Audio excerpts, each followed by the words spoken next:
The morning sun cast long shadows across the crystal fields of Kepler 442b. As Commander HFY walked through the mining colony's central plaza, the Villani children played near the fountain, their silver skin catching the light as they laughed, and chased each other between the market stalls. Their parents watched with the calm satisfaction that came from knowing their world was safe and peaceful. HFY had protected this colony for 12 years. The Villani were not warriors. They were builders, healers, and dreamers who could turn dead rocks into living worlds. Their terraforming technology was the most advanced in the known galaxy. Capable of creating paradise from the harshest environments, this gift had brought them prosperity and respect among the peaceful species of the Outer Rim. The commander's communicator buzzed against his chest. The sound was different from the usual colony business calls.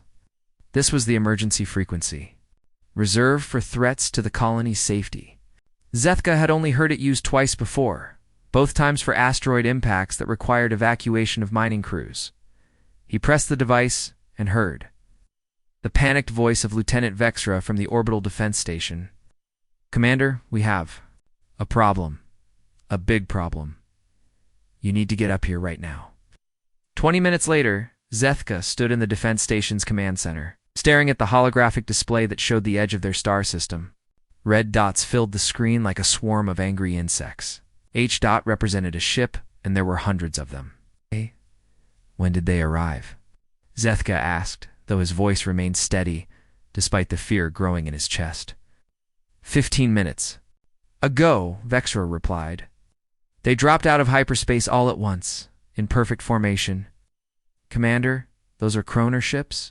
300 of them, including at least 50 heavy battlecruisers. The Kroner Dominion. Even the peaceful Villani knew that name and feared it. The Kroner had conquered 47 star systems in the past 50 years. They enslaved entire populations, stripped worlds of their resources, and left nothing but death and suffering in their wake. No one had ever successfully resisted them for more than a few days. HFY studied the tactical display.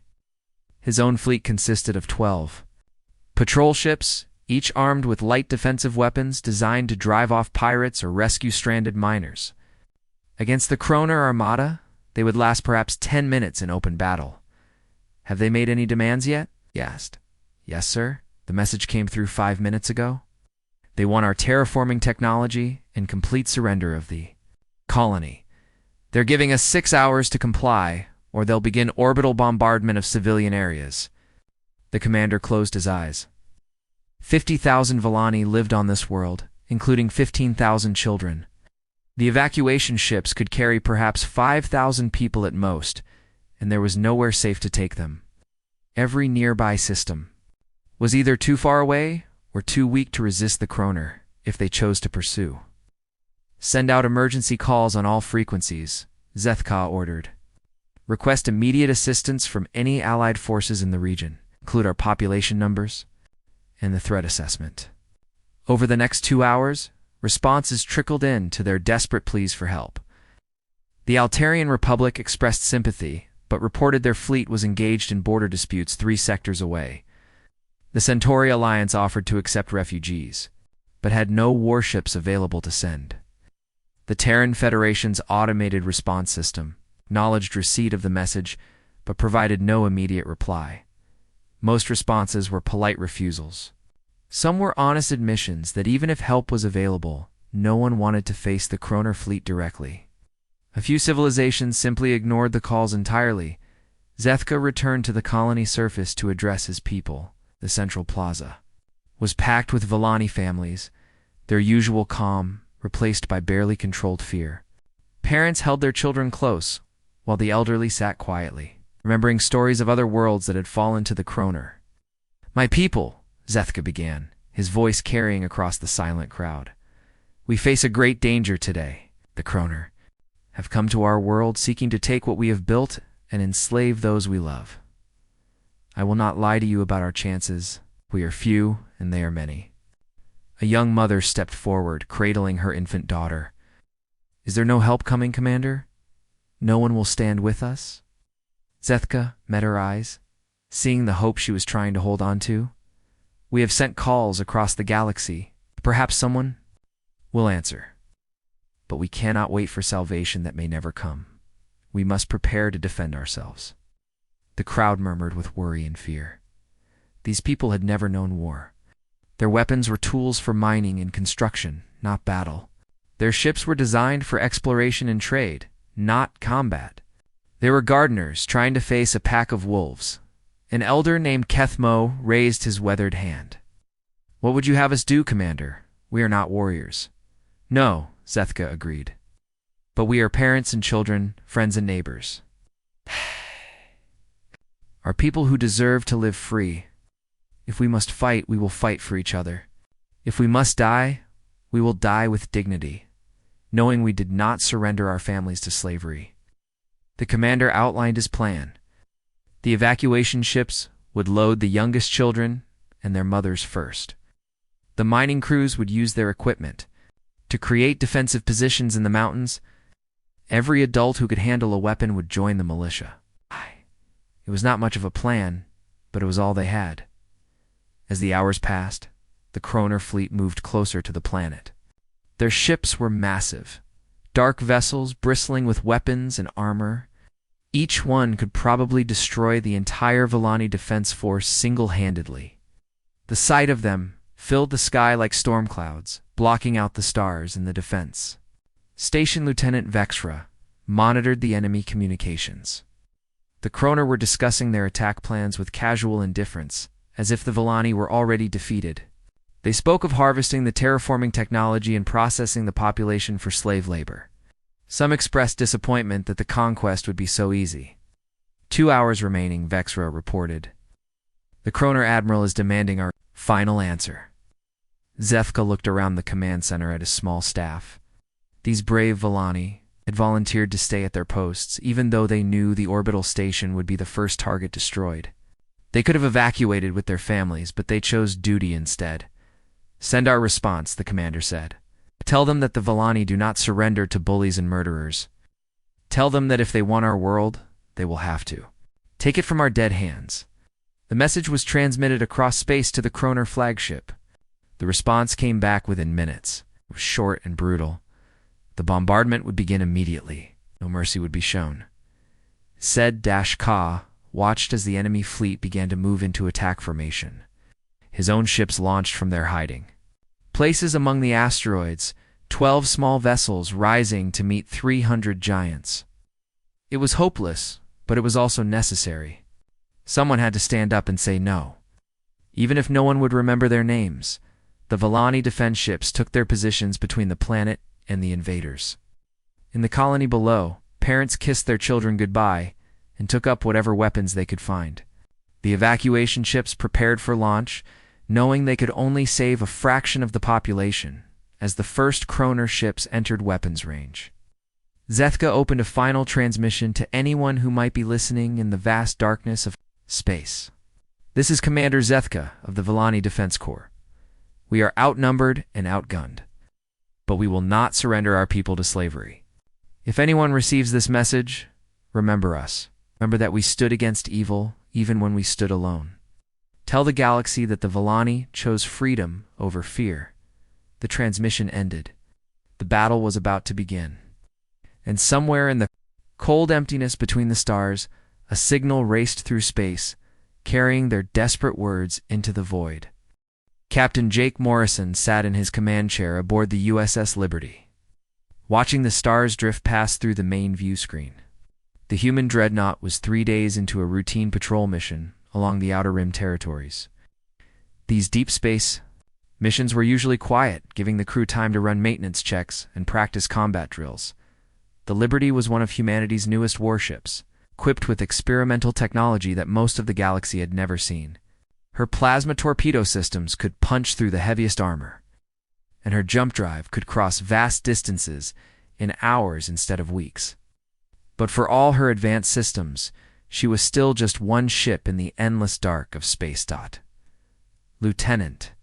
Amy Rodriguez looked up from her communications console, her dark eyes reflecting the glow of her displays. "Captain, I'm picking up something strange on the emergency frequencies. It's very weak and fragmented, but the universal translator is trying to make sense of it. Morrison leaned forward in his chair. Emergency transmissions were rare out here in the frontier regions. Most species preferred to handle their own problems rather than admit weakness to potential enemies. Put it on the main speakers, Lieutenant. Let's hear what we're dealing with. The bridge filled with static and broken words. The signal faded. In and out, making it hard to understand. Morrison could make out fragments of sentences mixed with alien terms that the translator couldn't process. But certain words came through clearly. Help us, children. Genocide. And no time. Rodriguez, can you clean that up? Morrison asked. I need to know what we're dealing with. Amy worked at her console for several minutes, adjusting frequencies and running the signal through enhancement filters. Slowly, the message became clearer. A desperate alien voice spoke in halting galactic common, the universal language used for interspecies communication. This is Commander Zethka of the Volani Defense Corps. We are under attack by the Kroner Dominion. 300 enemy ships threaten our colony world. 50,000 civilians, including 15,000 children, face enslavement or death. We have sent pleas for help throughout the sector, but no assistance is coming. If anyone receives this message, please remember us. Please remember that we stood against evil, even when we stood alone. The bridge fell silent. Morrison had heard of the Kroner Dominion during his academy days. They were one of the most brutal empires in the galaxy, known for conquering peaceful worlds and turning entire populations into slaves. Humanity had fought them once during the border wars, witnessing firsthand what they did to conquered peoples. Chief Engineer Pete Collins spoke up from his station near the back of the bridge. Captain, I ran a trace on that signal. It came from the Kepler system, about 18 hours away at maximum jump speed. But sir, that transmission was sent over 4 hours ago. The Kroner were giving them 6 hours to surrender. Did the math quickly. The Volani were probably already under attack, maybe already defeated. But there was a chance, however small, that they were still fighting. The thought of 15,000 children facing Kroner slave ships made his stomach. Turn Navigation Officer Lisa Brooks looked up from her console. Captain, I've plotted a course to the Kepler system. We could reach them in 17 hours and 36 minutes if we push the jump drive to maximum power. Weapons Specialist Danny Wright turned from his station. Sir, our long-range sensors show the Kepler system is outside our patrol zone. Starfleet Command hasn't authorized any mission to that region. Morrison knew Wright was right. Starfleet regulations were clear about unauthorized missions beyond designated patrol areas. Taking the Liberty into combat without orders could result in court-martial for the entire crew. But he also knew what was right and what was legal were sometimes two different things. Collins, what's our combat readiness? Morrison asked. The chief engineer consulted his displays. All systems are green, Captain. Experimental plasma torpedo system is fully loaded and ready. Our shields and armor are at maximum effectiveness. The jump drive can handle the extended range, but it'll drain our main batteries. We'd arrive at the target system with reduced power reserves. Morrison stood up and walked to the center of the bridge. He looked at each of his officers in turn. These people had served with him for 2 years, through pirate raids and border skirmishes. They were good people, the kind who joined Starfleet to protect others, not to follow bureaucratic rules. I'm going to be honest with you, Morrison said. If we respond to this distress call, we'll be disobeying direct orders. We'll be taking our ship into combat against overwhelming odds with no backup and no support. Command will probably have us all court-martialed when we get back. Assuming we get back at all, Lieutenant Rodriguez spoke first. Captain, those are children out there. Kids who are probably scared and crying for their parents right now. How can we just ignore that? Danny Wright nodded. I've seen Kroner slave ships before, sir. What they do to families. Something that stays with you forever. If we can stop even one of those ships, we have to try. Chief Collins crossed his arms. The Liberty is the fastest, most powerful ship in this sector. If we don't help them, who will? Navigator Brooks was already plotting jump coordinates. I can have us ready to jump in 10 minutes. Just give the word. Morrison felt a surge of pride in his crew. These were the people who made humanity's reputation in the galaxy. Not the politicians or the admirals, but ordinary men and women who were willing to risk everything to do what was right. "This is not an order," Morrison said carefully. "I'm asking for volunteers. Anyone who wants to transfer to an escape pod and wait for pickup can do so with no questions asked and no black marks on their record. What we're about to do is dangerous and possibly illegal." The bridge crew exchanged glances. Not one person moved toward the exit. Medical Officer Susan Blake's voice came over the intercom from sickbay. "Captain, the medical staff is ready for combat operations. We've got extra supplies loaded and trauma teams standing by." Similar reports came in from engineering, security, and the other departments throughout the ship. 250 crew members. And not one of them wanted to abandon the mission. Morrison returned to his command chair and activated the ship's internal communications. "This is the captain speaking. In a few minutes, we're going to jump to the Kepler system to assist a colony under attack by the Kroner Dominion.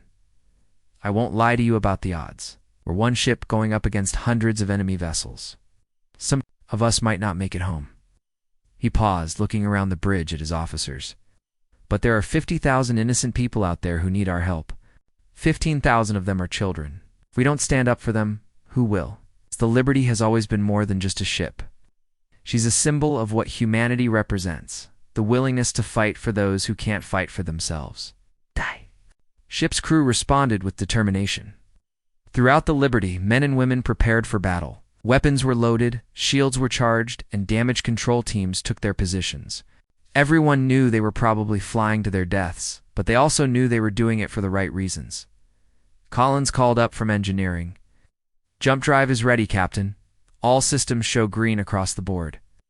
Morrison settled back in his command chair and looked at the stars one last time before they leaped into the unknown.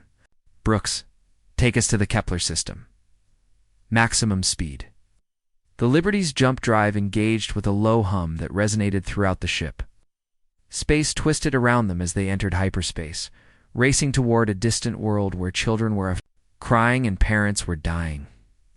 Behind them, they left the safety of human space. Ahead of them lay either glory or death, but they were going. That was what mattered. Help was coming, even if it came in the form of just one ship against impossible odds. The USS Liberty dropped out of hyperspace at the edge of the Kepler system like a bolt of lightning tearing through dark clouds.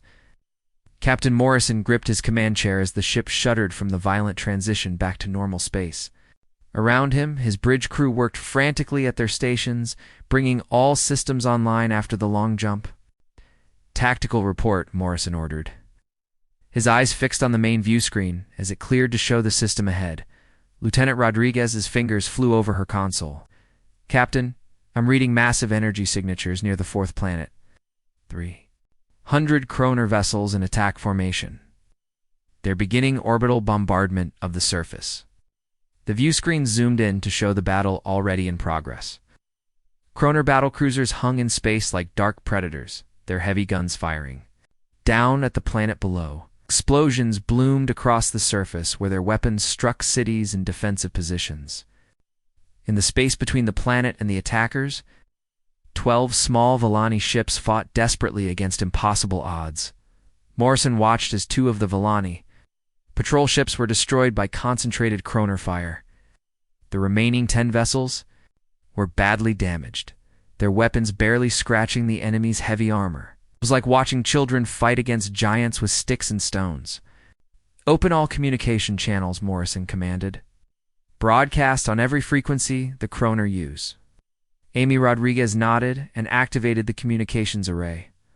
"All channels open, Captain. You're broadcasting to the entire system." Stood up from his command chair, his voice carrying the authority of Earth's military traditions. "Attention, Kroner Fleet. This is Captain Jake Morrison of the United Earth Starship Liberty. You are attacking innocent civilians and violating galactic laws regarding the treatment of non-combatants. Withdraw from this system immediately or face the consequences." The response came quickly from the Kroner flagship. The alien voice was deep and harsh, filled with cruel amusement. Human ship, you are either very brave or very stupid. I am Admiral Vrakthal of the Kroner Dominion. We claim this system and its resources by right of conquest. What? You have one chance to flee before we add your wreckage to the debris field. Morrison smiled grimly. The Kroner were used to dealing with scared, divided opponents who begged for mercy. They had never faced humans in a real fight. Admiral, you have 5 minutes to begin withdrawing your forces. After that, we will consider you a hostile threat and respond accordingly. Laughter came through the communication channel. One ship against 300? Human, your species must be insane. Very well, we will destroy you first, then finish with these pitiful Villani. Morrison cut the transmission and turned to his tactical officer. Right, what's our best approach? Danny Wright studied his displays, running attack scenarios through the computer. Sir, we can't fight them head-to-head. But their formation is designed for planetary bombardment, not ship-to-ship combat. We use hit-and-run tactics, striking fast and then disappearing before they can coordinate a response. We might be able to inflict some real damage. Chief Engineer Collins' voice came over the intercom. Captain, I've got the plasma torpedo system running at 110% efficiency. We've got enough firepower to hurt them, but our ammunition is limited. Morrison nodded. The Liberty carried 36 experimental plasma torpedoes, each one capable of destroying a heavy cruiser with a direct hit. Against 300 enemy ships, they would have to make every shot count. Navigation, take us into the asteroid field, Morrison ordered. We'll use the rocks for cover, right? Prepare firing solutions on their command ships. If we can take out their leaders, maybe. The rest will lose coordination. The Liberty accelerated toward the battle zone, her sleek hull cutting through space like a sword. The Kroner fleet detected their approach and began turning their massive ships to face this new threat. But the human vessel was faster and more maneuverable than anything they had ever encountered. Lisa Brooks piloted the ship through the asteroid field with skill that amazed even her own crew. The Liberty twisted and turned between huge chunks of rock, using them as shields against Kroner. Weapons fire. Enemy lasers struck the asteroids, turning stone into glowing vapor, but the human ship stayed just ahead of destruction. Oh. First target in range, Wright reported. Kroner, Heavy cruiser, port side of their formation. Fire, Morrison commanded. 2. Plasma torpedoes streaked out from the Liberty's launch tubes, their blue-white trails cutting across the darkness. The first torpedo struck the Kroner ship's shields, overloading them in a burst of energy. The second torpedo punched through the weakened defenses and tore into the enemy hull. The cruiser exploded in a ball of fire that lit up the battlefield. The Kroner fleet erupted in confusion. Their tactical communications filled with angry voices demanding to know how one small ship had destroyed a heavy cruiser so easily. Admiral, Vrakthal's voice cut through the chaos, ordering his ships to surround and destroy the human vessel. But the Liberty was already moving to her next target. Brooks sent the ship diving beneath the enemy formation, using the planet's gravity to increase their speed. Wright launched 4 more torpedoes at a Kroner battleship, watching with satisfaction as the enemy vessel broke apart under the assault. There. Fighters are launching, Rodriguez reported. 200 small craft heading our way. Morrison had expected this. The Kroner fighters were fast and numerous, but they were designed to attack slow, defenseless targets. Collins, give me everything the engines have. Right, switch to point defense lasers. Let's show them what human reflexes can do. The Liberty raced through space with a swarm of enemy fighters in pursuit. Her automated defense systems tracked dozens of targets simultaneously, sending streams of laser fire in all directions. Kroner fighters exploded like fireworks as the human weapons found their marks. Within minutes, half the enemy squadrons were destroyed. The remaining Villani ships watched in amazement as the single human vessel carved through their enemies like an avenging angel. Commander Zethka's voice came over the communication channel, filled with hope for the first time in hours. Human ship. This is Commander Zethka. We cannot believe what we are seeing. How can we assist you? Morrison responded, while watching. Right, destroy another Kroner cruiser. Commander, get your people to safety. Continue the evacuation. We'll keep the Kroner busy. For the next hour, the Liberty fought the most incredible battle in human history. The ship used every trick Morrison and his crew had ever learned, striking from unexpected angles and vanishing before the enemy could respond. They destroyed 18 Kroner vessels and damaged dozens more. But the odds were still overwhelming. The Liberty's hull was scarred by enemy fire, her shields flickering under constant bombardment. Chief Collins reported power levels dropping and ammunition running low, but something amazing was happening across the galaxy. Captain Rodriguez called out, her voice excited. I'm picking up subspace transmissions from all over the sector. Our battle is being broadcast on every communication network. Species throughout the region are watching us fight. Morrison wiped blood from a cut on his forehead caused when the ship took a direct hit. What are they saying, sir? They're inspired? The Altarian Republic is mobilizing their fleet. The Centauri Alliance is sending ships. Even species I've never heard of are talking about joining the fight. They're saying that if humans are willing to die for strangers, maybe it's time to stand up to the Kroner. Through the main view screen, Morrison could see new ships beginning to appear at the edge of the system.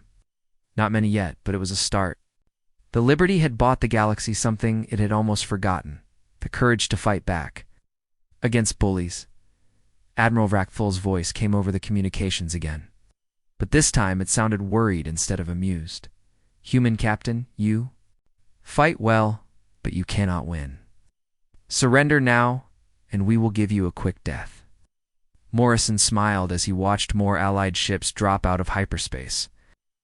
Admiral, I think you're about to learn something important about humans. You don't know how to surrender. The USS Liberty limped through space, her hull glowing red-hot, in 17 places where Kroner energy beams had torn through her armor. Captain Morrison gripped his command chair as the ship shook from another hit, sparks flying from damaged control panels around the bridge. They had been fighting for 3 hours, and the strain was showing on both the ship and her crew. Damage report, Morrison called out, wiping sweat and blood from his face. Chief Engineer Collins' voice crackled over the intercom, barely audible through the static. We've got hull breaches on decks 5 through 7. Main power is down to 60%. The plasma torpedo system is overheating, and we're down to our last 8 torpedoes. Don't know how much longer we can keep this up. Through the main view screen, Morrison could see the Kroner fleet regrouping after their latest attack. The Liberty had destroyed 26 enemy ships and damaged many more, but there were still over 200 vessels left. The human warship was fast and deadly, but she was only one ship against an entire armada. Lieutenant Rodriguez looked up from her communications console, her eyes bright with excitement despite their desperate situation. Captain, I'm reading multiple hyperspace signatures at the edge of the system, big ones. Morrison felt his heart skip a beat on screen. The view screen shifted to show the outer system, where space was beginning to ripple with incoming ships. The first vessels to emerge from hyperspace were 3 sleek cruisers with the silver and blue markings of the Altarian Republic. Had served alongside Altarian officers during joint training exercises. They were skilled fighters and honorable allies. This is Admiral Kethfos of the Altarian Third Fleet, came a steady voice over the communication channel. Human ship. Liberty, we received your transmission and have come to assist. We will not stand by while the Kroner slaughter innocents.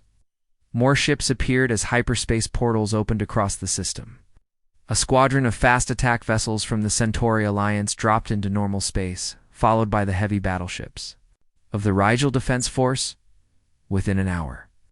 47 warships from 12 different species had gathered in the Kepler system.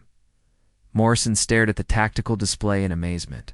Species that had never worked together before were forming into a coordinated battle formation. The Altarians took the center position with their heavy cruisers. The Centauri ships spread out on the flanks with their superior speed. The Rigel battleships anchored the rear with their massive guns. Admiral Vrakthol's voice came over the Kroner command frequency, and for the first time, Morrison heard uncertainty in the alien's tone. This changes nothing. We still outnumber you. The Kroner Dominion has never been defeated, and we will not start today. But Morrison could see the worry in the enemy formation. The Kroner ships were pulling back from the planet, clustering together in a defensive position. They had spent 50 years conquering divided, frightened opponents. They had never faced a united coalition willing to fight back. Admiral Kethfoss requested a private communication with Morrison. The Altarian's face appeared on the Liberties, screen showing the proud features and golden skin of his species. Captain Morrison, your actions today have shamed us all. We should have answered the Villani distress call immediately instead of hiding behind excuses. Morrison shook his head. Admiral, you're here now? That's what matters. The question is, can we work together? Our species have never fought side by side in a battle this large. Human tactics have proven effective against the Kroner, Kethfoss replied. We request that you coordinate our combined fleet. Your ship has earned the right to lead this fight. Morrison looked around his damaged bridge at his exhausted crew. Lieutenant Rodriguez was barely staying conscious at her station. Danny Wright had a bandage wrapped around his head from flying debris.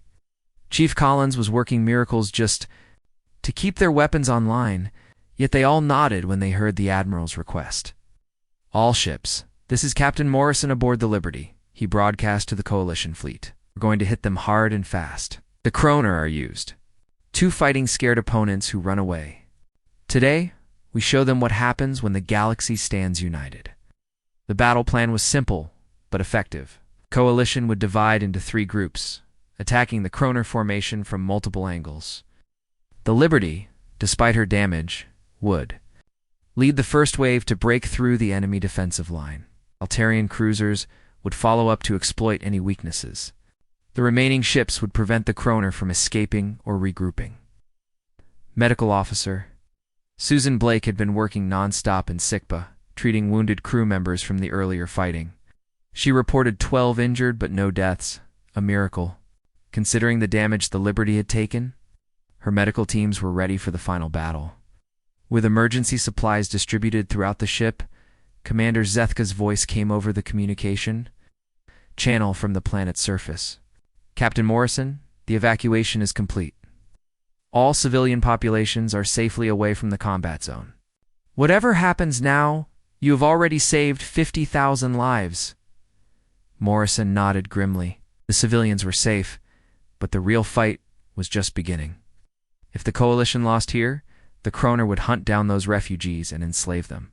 Anyway, this battle would determine whether the galaxy continued to live in fear or finally stood up to tyranny. The Coalition fleet moved forward in perfect formation. 48 ships from 13 different worlds working as one. Morrison felt a surge of pride as he watched species that had been strangers an hour ago coordinate their attacks with precision that surprised even him. The Liberty might have started this fight alone, but she would finish it with the strongest alliance the galaxy had seen in generations. All ships, this is Morrison. Remember, we're not just fighting for the Villani anymore. We're fighting for every species that has lived in fear of the Kroner. We're fighting for our children's future. For the right to live free from bullies and tyrants. Today we show the galaxy that unity is stronger than fear. The Kroner fleet opened fire first, hundreds of energy beams lancing out toward the approaching coalition. But this time, they faced opponents who knew how to fight back. The Allied ships scattered and reformed, using tactics learned from watching the Liberty's earlier battle. They moved like a school of fish. Individual units working together for the good of the whole. Morrison watched his tactical display as the 2 fleets closed on each other. The Liberty was still in the lead, her damaged hull gleaming in the light of the system's star. Behind her came the combined might of a dozen civilizations, united for the first time in history against a common enemy. Admiral Vrachthel tried one last time to break their resolve. Fools, you throw your lives away for strangers. The Kroner will remember this insult. We'll hunt down every one of your worlds and make you pay for this defiance. Morrison smiled as he prepared to give the order to attack. Admiral, you're about to learn something important. When you threaten one of us, you threaten all of us. And we don't run from bullies. The final battle was about to begin. The Liberty led the charge toward the enemy fleet, her plasma torpedoes ready to fire. Behind her came ships from across the galaxy, their crews ready to fight and die for freedom. The age of Kroner dominance was about to end, and a new era of galactic cooperation was about to begin. All ships, Morrison commanded. Attack. The battle that followed would be remembered as the most important fight in galactic history. 48 Allied ships charged toward the Kroner fleet like an unstoppable wave, their weapons blazing with righteous fury. Captain Morrison led the attack aboard the damaged but determined USS Liberty, her plasma torpedoes cutting through enemy formations. Like bolts of lightning, the Kroner had never faced anything like this before. For 50 years, they had conquered divided worlds, where each species fought alone and afraid. Now they faced a united coalition that moved with perfect coordination, sharing tactics and covering each other's weaknesses.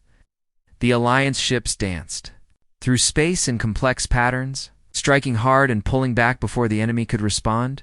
Admiral VoidHFY tried to maintain his fleet's formation. But the coalition attacks were coming from too many directions at once. The Liberty and her escorts punched through the center of the Kroner line, destroying 3 battlecruisers with concentrated fire. The Altarian cruisers swept around the enemy flanks, their precise beam weapons cutting through armor like paper. The Centauri fighters swarmed over isolated Kroner ships. Overwhelming their defenses with sheer numbers, Morrison watched his tactical display as read. Enemy markers began disappearing one by one. The coalition was working better than he had dared hope. Species that had never fought together before were protecting each other, sharing ammunition, coordinating attacks with skill that amazed even their own commanders. Direct hit on the Kroner flagship, Danny Wright reported, his voice filled with satisfaction. Their shields are down, and they're venting atmosphere. Through the main view screen, Morrison could see Admiral VoidHFY's massive command ship listing to one side. Fires burning along her hull. The proud Kroner, leader who had laughed at the idea of human resistance, was now fighting for his own survival. Chief Engineer Collins' voice came over the intercom, hoarse but determined. "Captain, I've got our last plasma torpedo loaded and ready. The targeting system is damaged, so we'll have to get close for a clean shot." Morrison nodded. The Liberty had fought for over 5 hours, taking damage that should have destroyed her 3 times over. But his crew refused to give up, just like the coalition fleet they led. "Take us in, Brooks. Let's finish this." Navigator Lisa Brooks guided the battered human ship through the chaos of battle toward the Kroner flagship. Enemy fire concentrated. On the Liberty, as VoidHFY realized what Morrison intended, Alzara beams and missile strikes hammered the human vessel.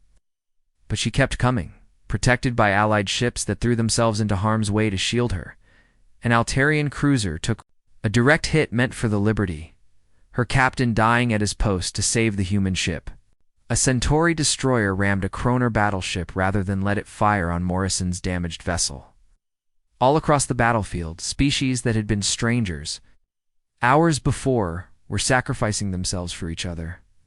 The Liberty closed to point-blank range with the Kroner flagship. Morrison could see VoidHFY on his bridge through the view screen. The alien admiral's face twisted with rage and disbelief. The Kroner had built their empire on fear and division. They could not understand how different species could work together so selflessly, Fire Morrison commanded. The Liberty's last plasma torpedo struck the enemy flagship directly in her power core. The massive Kroner vessel exploded in a ball of white fire that lit up the entire system. Admiral VoidHFY and his dreams of conquest died in that explosion. Along with the myth of Kroner invincibility, the destruction of their flagship broke the enemy fleet's will to fight. Kroner ships began surrendering or fleeing the system in panic. Those that tried to escape found their way blocked by more Allied vessels arriving every hour. The battle was over, and the coalition had won a complete victory. Morrison slumped back in his command chair, exhaustion finally catching up. With him, around the bridge, his crew sat at their stations in stunned silence. They had started this fight as one ship against impossible odds. They were ending it as leaders of the largest military alliance in galactic history. Lieutenant Rodriguez looked up from her communications console, tears streaming down her face. "Captain, I'm receiving messages from all over the galaxy. 43. Different species want to join our alliance. They're calling it the Galactic Defense Accord. Over the following weeks, representatives from across the galaxy gathered on Kepler 440b to sign the historic agreement. The Villani, grateful beyond words for their salvation, offered to host the ceremony in their rebuilt capital city. Commander Zethka personally welcomed each delegation, reminding them that they stood on ground watered with the blood of heroes. The Accord established mutual defense pacts between all member species. If any one world was attacked, all members would respond together. The age of conquest through intimidation was over.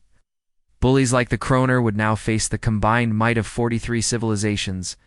Captain Morrison found himself promoted to Admiral and given command of the new combined fleet. The USS Liberty, repaired and upgraded with technology shared by all Alliance members, became the flagship of a force unlike anything the galaxy had ever seen. Human tactical innovations were combined with Altarian engineering, Centauri speed, and Villani terraforming technology. But perhaps the most important change was not military but cultural. The Alliance began a program of student exchanges, joint scientific research, and cultural sharing that broke down the barriers between species. Children who had grown up fearing their neighbors now played together in mixed schools on dozens of worlds. The Villani kept their promise to share their terraforming technology freely with all Alliance members. Dead worlds began blooming with life as human determination combined with alien science to create new homes for billions of beings. The galaxy that had known only war and conquest for generations finally learned the joy of building together. 6 months after the Battle of Kepler 440b, Admiral Morrison stood on the bridge of the Liberty as she led a fleet of 200 ships.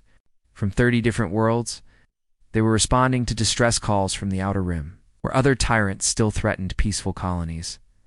Lieutenant Rodriguez, now promoted to commander, reported new signals coming from a system 3 days away. Admiral, it's the hegemony of Shar. They're demanding tribute from the mining colonies in the Theta sector. 5 worlds are asking for our help. Morrison smiled as he looked out at the stars through the main view screen. The galaxy was a big place, full of bullies who thought might made right. But they were about to learn what the Kroner had learned, that when good people stood together, tyranny could not survive. Plot a course for the Theta sector, Morrison ordered. All ships prepare for jump to hyperspace. As the Liberty and her escorts disappeared into the bright tunnel of hyperspace, their mission carried them toward new challenges and new victories.